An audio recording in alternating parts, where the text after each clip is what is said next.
Assalamualaikum warahmatullahi wabarakatuh.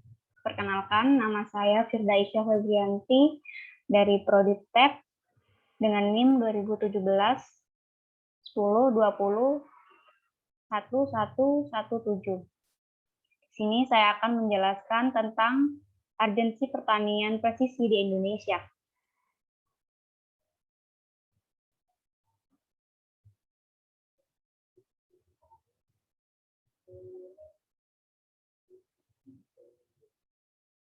Pertanian presisi.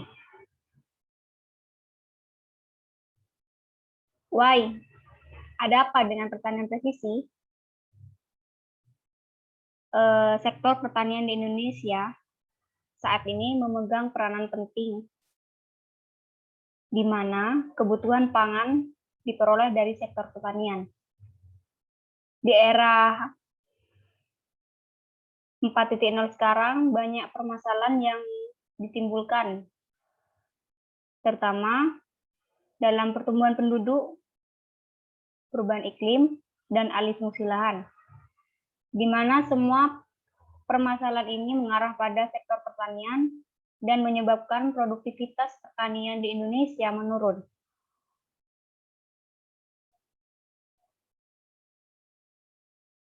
Dan solusi tepat guna yang dapat membantu dalam pertanian di Indonesia adalah dengan pertanian presisi. Apa itu pertanian presisi? Pertanian presisi adalah suatu sistem pertanian yang menggabungkan informasi dan teknologi untuk mengidentifikasi, menganalisis, dan mengelola seluruh variabilitas yang ada pada suatu lahan pertanian secara spesifik, dengan tujuan untuk memperoleh keuntungan yang optimal, berkelanjutan, dan tetap menjaga kelestarian lingkungan.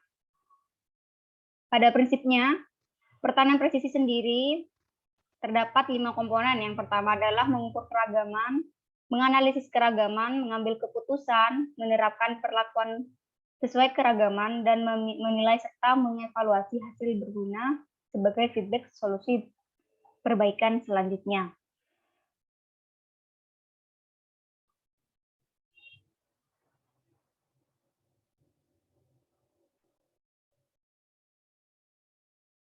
Dasar-dasar komponen dasar pertanian presisi.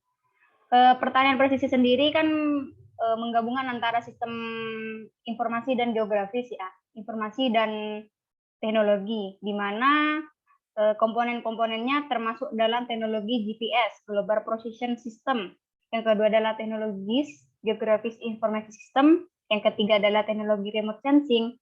Dan yang keempat adalah teknik Variable Rate Application.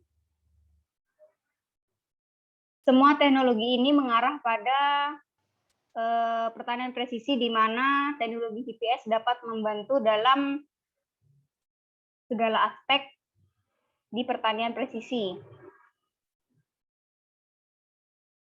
Penerapan precision farming. Pertanian presisi dapat diterapkan salah satunya dalam penentuan posisi tanam, pemetaan, estimasi umur tanaman, pendeteksi serangan hama dan penyakit, mengestimasi produk tanaman, perawatan tanaman, dan mekanisasi pertanian, di mana 4 komponen tadi seperti GIS, remote sensing, terus variabilitas, rate application mengarah pada penerapan seperti ini. Seperti penentuan posisi tanam dapat dilihat dari aplikasi GIS, di mana aplikasi bisa dapat menentukan jarak tanam pada tanaman. Mengestimasi umur tanaman juga dapat dilihat dari remote sensing, di mana digabungkan dengan aplikasi GIS dengan melihat warna daun tanaman. Mendeteksi serangan hama juga dapat dilihat dari remote sensing, di mana juga dilihat dari warna daun, dan perawatan tanaman dan mekanisasi. Pada mekanisasi sendiri, inovasi teknologi dapat digunakan. Remote sensing seperti pengawasan terhadap tanaman yang akan panen atau proses-proses lainnya. Kendala. penerapan precision farming tidak hanya ada kelebihannya, tapi banyak kendala yang terjadi saat penerapan precision farming sendiri. Yang pertama adalah sumber daya manusia terbatas, di mana sumber daya manusia dalam segi pengetahuan masih terbatas. Yang kedua adalah tidak fleksibelnya sistem precision farming yang ada. Yang ketiga adalah adanya resistensi atau penolakan dari berbagai pihak, di mana pihak-pihak terkait seperti petani atau pelaku usaha itu menolak adanya penerapan precision farming. Yang keempat adalah infrastruktur yang belum mendukung. Yang kelima adalah mahalnya biaya yang diperlukan. Untuk biaya precision farming sendiri cukup terbilang mahal karena penggunaan teknologi yang memadai membuat mahalnya biaya untuk proses penerapannya. Dan biasanya precision farming sendiri dilaksanakan atau digunakan pada petani-petani kelas menengah ke atas, di mana untuk area perkebunan besar dapat diterapkan. Oleh karena itu, kendala tersebut masih perlu dipikirkan untuk dapat terjangkau pada pertanian menengah ke bawah. Nah,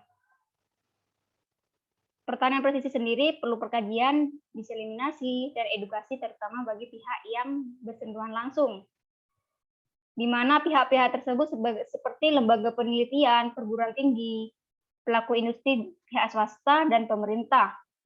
Lembaga penelitian dan perguruan tinggi merupakan cikal bakal penerapan teknologi yang dimanfaatkan, di mana inovasi teknologi penerapan precision farming diperoleh dari lembaga penelitian atau perguruan tinggi. Dan pihak swasta sendiri sebagai pelaku industri harus berperan dalam memfasilitasi teknologi yang dihasilkan agar dapat diproduksi dalam bentuk barang, sistem, maupun jasa. Tak kalah penting, pemerintah juga berperan penting di sini. Pemerintah sebagai penentu kebijakan dapat berperan sebagai regulator, fasilitator, dan mediator antara lembaga penelitian dan pelaku usaha, yaitu pihak swasta.